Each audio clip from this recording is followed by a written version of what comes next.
Hi, my name is Tammy Mahone, and I am the Assistant Director of Family Programs at Cool Culture. And welcome. I'm glad to have you here today. And we're going to get started with our virtual neighborhood art tour. We're going to start with a work of art, a mural. We call it a mural. A mural is a very large painting done by maybe one artist or more, and it usually is on display outside where lots of people can see it. Sometimes you'll have murals inside of spaces, buildings, but mostly when we think of murals, we think of viewing them from outdoors, outside. The first mural that I would like to share with you is done at you can find it on the side of a building at 360 Prospect Place, and that's near Washington Avenue in Brooklyn. And that painting, can you see it there? You see a large painting of a woman. This painting was painted by Eduardo Cobra. And actually, if you look closely at the face, there's two people. There's a woman and a man painted together. Do you know who those people are? Diego Rivera. Yes, thank you.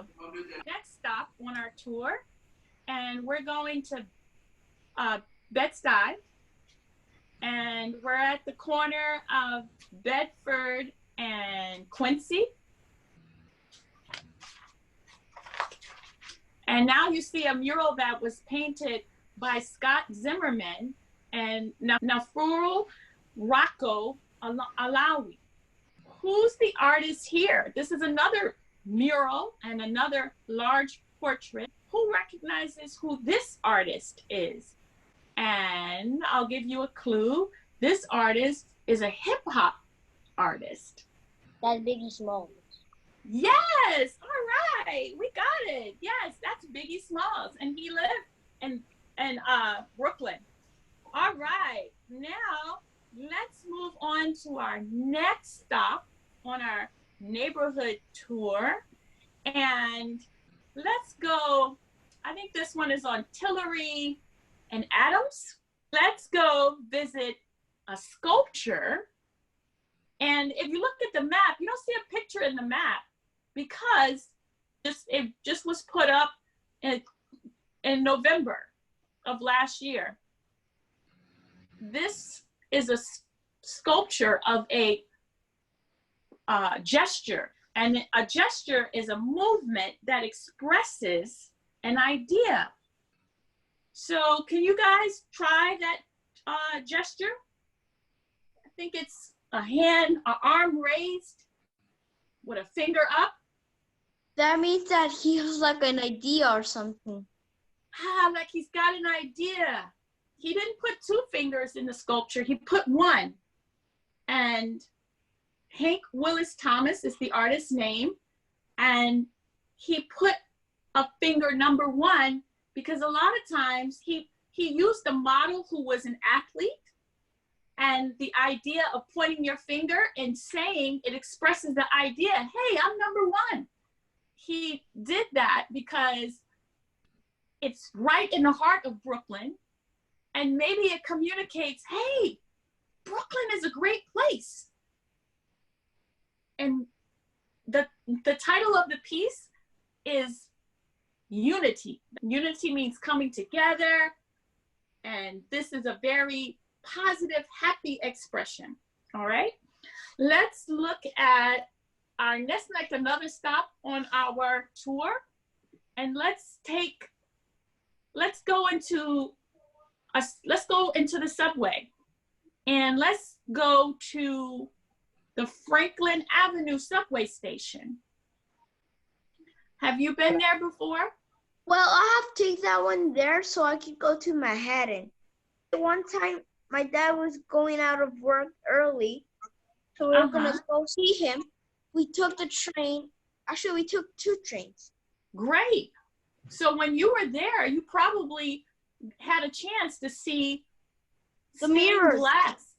The mirrors are like with different colors and different cultures and everything. Yeah. Like I think this one looked like a trombone but spitting out water because above the blue and the little thing. Yeah. Yes, the artist that created this mural, his name is Eric Pryor, and he cemented it together and created a glass mural that when the light shines through it, because glass is translucent, the light can come through and then it illuminates. You can see the colors and they look bright. That is what we call stained glass.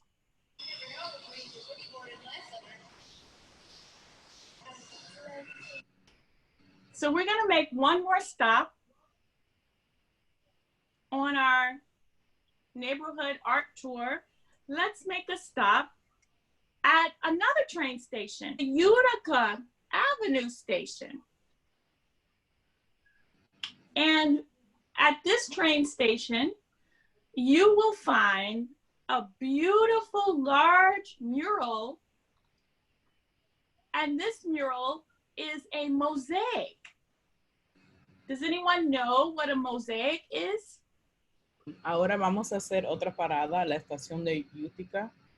Aquí pueden ver que hay un mural hecho de mosaico. ¿Alguien sabe qué es un mosaico? Mosaic is something with a lot of colors. Yes. Lots of colors, and the colors are in separate pieces.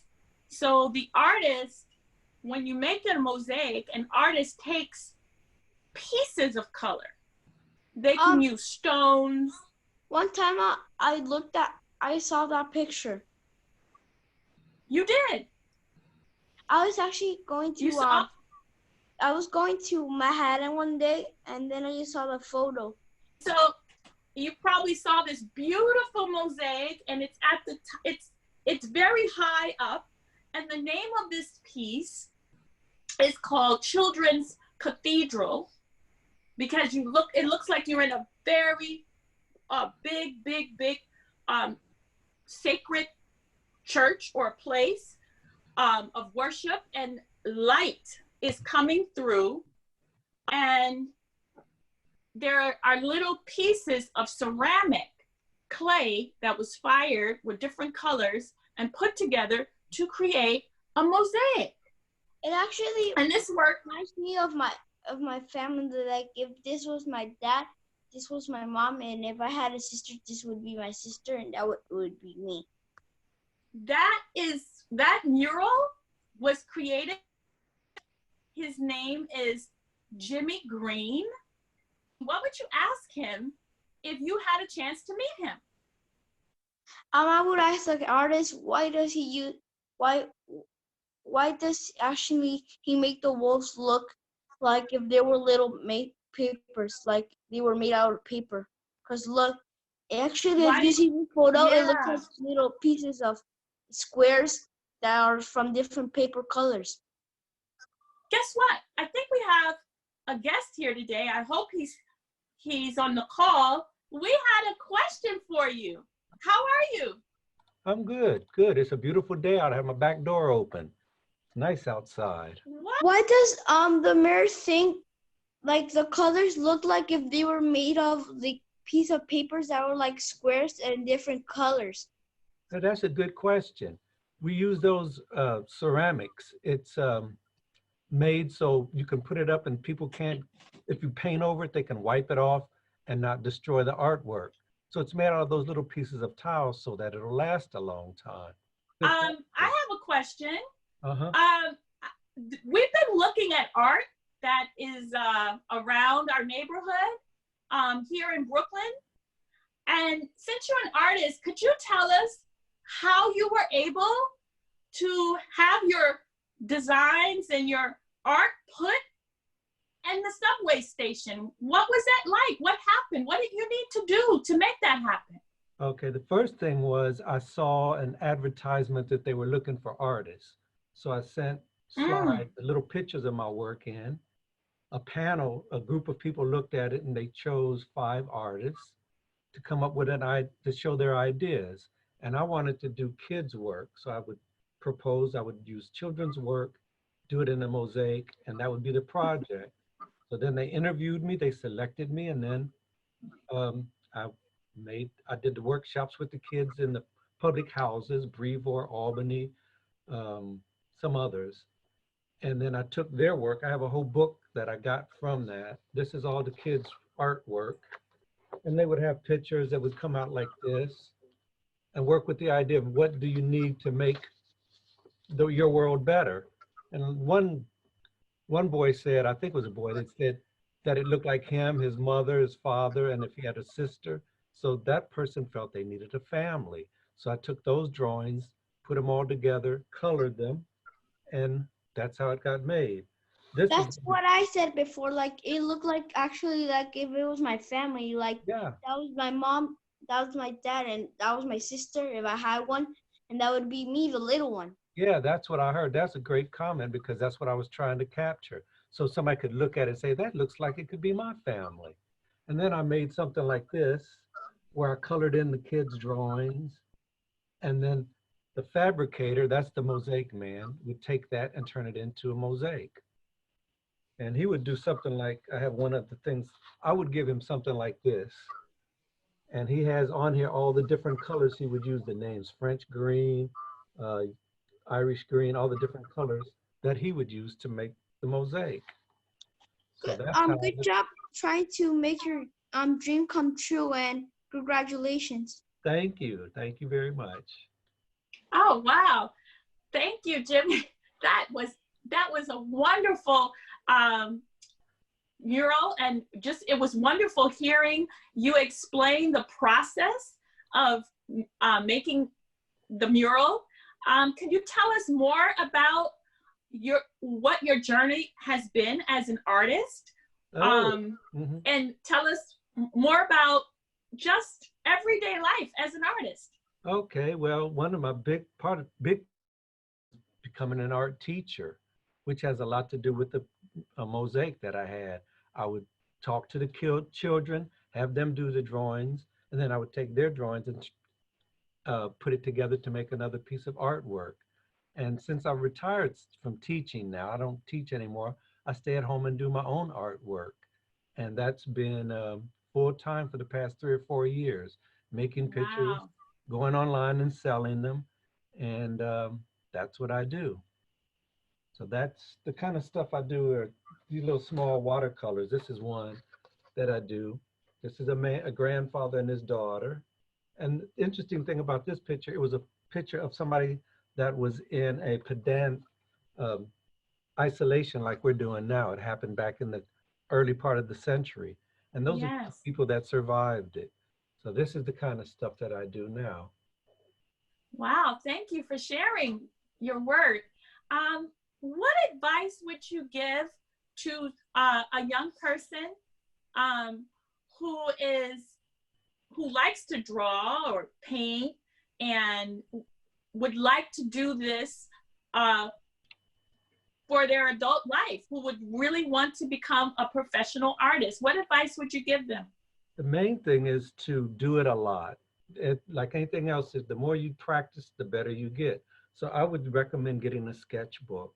That's just a whole book of blank pages, and draw and draw and draw a lot. That's my main advice. Thank you. Yeah. Has there ever been any challenges that you have experienced as an artist? The ongoing one is making a living off of it. That's always a challenge. It's always fun to do it, but finding a way to take what I love into something that can support me.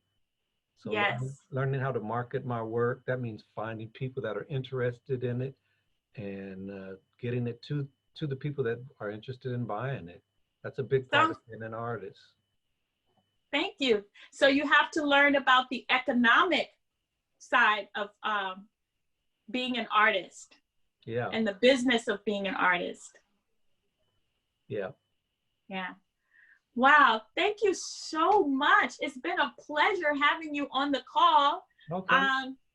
Could everybody on the call give Jimmy Green a big hand of applause? Thank you so much. Since we're stuck at home, most of us are inside of our houses. It would really be nice, right, to create a work of art that everyone on the outside could see, especially if someone is walking down the street and you're inside of your house. You could put some art on display. How about we don't make like a DIY thing that we can all do together? Yes, do it yourself, right? Why don't we do that? So what we're going to do today is we're going to make a window display. We saw the stained glass art mural that was there, and we're going to create a mural inside of our houses today on a window. So first you have to see which window, you have to decide which window you're going to do this on. But I am going to first show you how to make paint. Now, maybe you can't get to the store and buy a paint set, but maybe you have a cup of flour in the house and a cup of salt, or just, if you don't have salt, that's fine. You could just use flour. So the first thing you need to do in order to make a stained glass window is find some tempera paint. If you're lucky, if you're fortunate and already have the tempera paint, that's fine. But I'm going to show you how to make paint. So first, what you'll need is a bowl, and you'll need some flour, 1 cup, maybe a little more. The recipe that I found said 12 ounces, so that's like a cup and a half, and salt, a cup and a half of salt. So that would, you would mix that together, and I've done so here in this bowl, mixing my dry ingredients. And if you don't have a cup, if you have only a half a cup of flour, just add equal amounts of salt. And then I'm going to put this in a larger bowl. Okay. And I'm going to add 1 cup of water to my mixture. Stir it until it is kind of like a nice smooth consistency. Kind of looks like pancake mixture. I don't know if you've watched some adults in the kitchen, or if you make pancakes yourself. You see that? It's kind of dripping.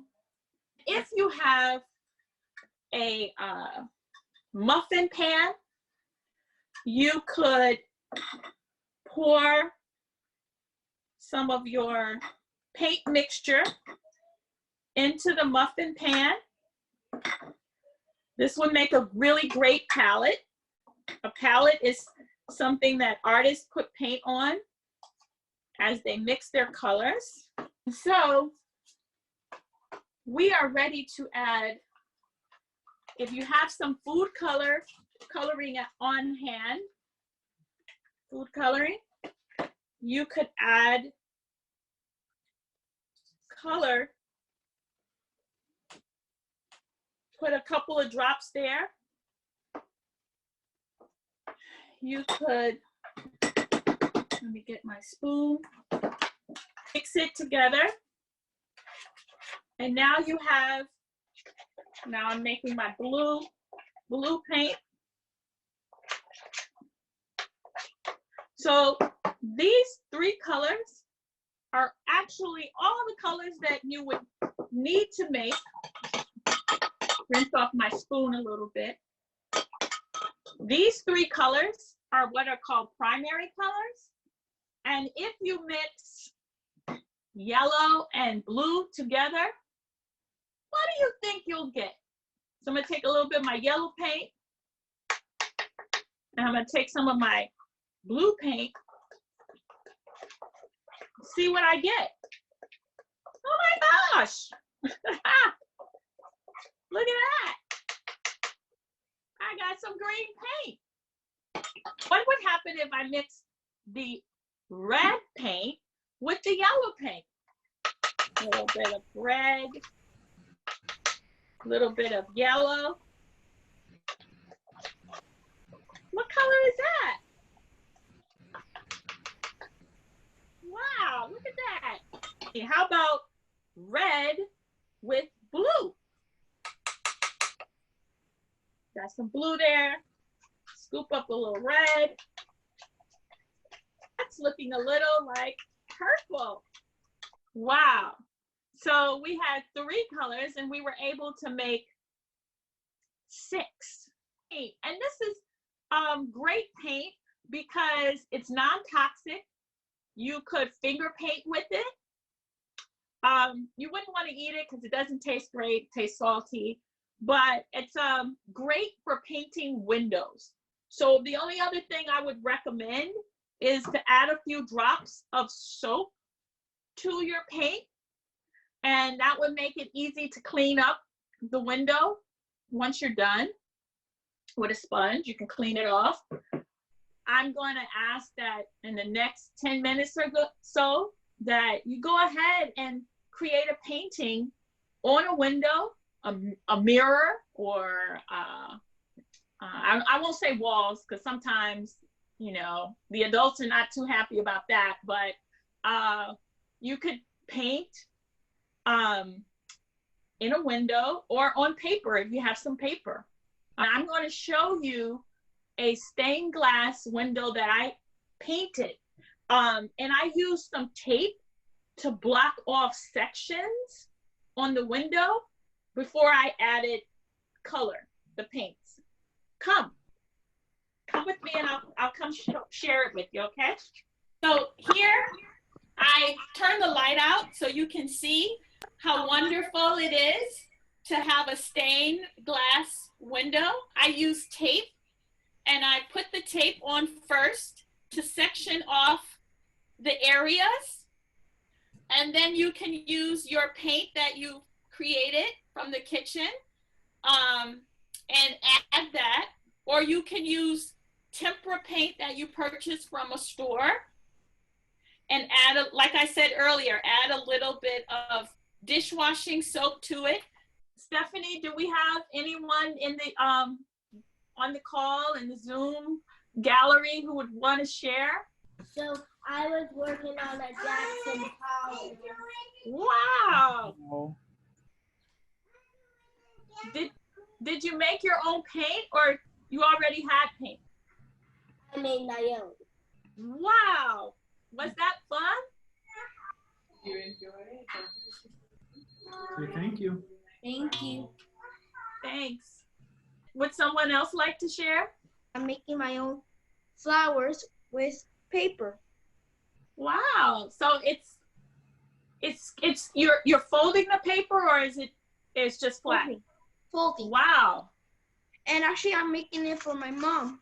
Thank you for sharing that. What is your name again? Jamil. Yamil. Great to have you on the call today. Thank you. You're welcome. Who else out there would like to share? Okay, I didn't finish mine, but I'm still getting there. I got my favorite colors on it so far. Wow, amazing. Did you make your own paint or you already had some? Oh, I already had some. Great. Nice. I don't have any flower yet, so I use crayon to make this. But I painted something the other day because I bought a set because I need something to do, even though I'm not an artist. But wonderful. I'm doodling to keep my brain busy. Of course, of course. What were you thinking about when you were doodling this? When I was doodling, I was, kind of tired one day, so I just started to doodle, and I said, let me make a little collage or something, and I just kept on going and going and going, and it just wound up like that. And I said, I like that. I said, that's kind of relaxing, you know. So it's, to me, you don't have to be an artist per se, you know. You just have to be, just do something, and it is relaxing. And I even have a sketchbook, and I try to draw buildings and different things, and they definitely don't look like what's out there, but it's okay. It's good to try, and these days we do have to keep ourselves busy and sane, and just make something to do something, you know, other than worry about what we cannot do right now, you know. My name's Rain, and I made a butterfly. Wow. And the colors I used is yellow and orangey color and green and wow. Could you hold it up for us? That was beautiful. Thank you. You're welcome. You can send any artwork, and that's for everyone on the call. If you'd like to share some of the work that you've been creating, send it to family@coolculture.org. Well, I would like to thank everyone who shared for joining us today, and a very big shout out for Jimmy James Green, who was on the call and gave us so many tips and inspiration for continuing our creativity and painting. I'd like to thank you, Stephanie, for orchestrating our virtual neighborhood tour, our art tour today. Bye for now.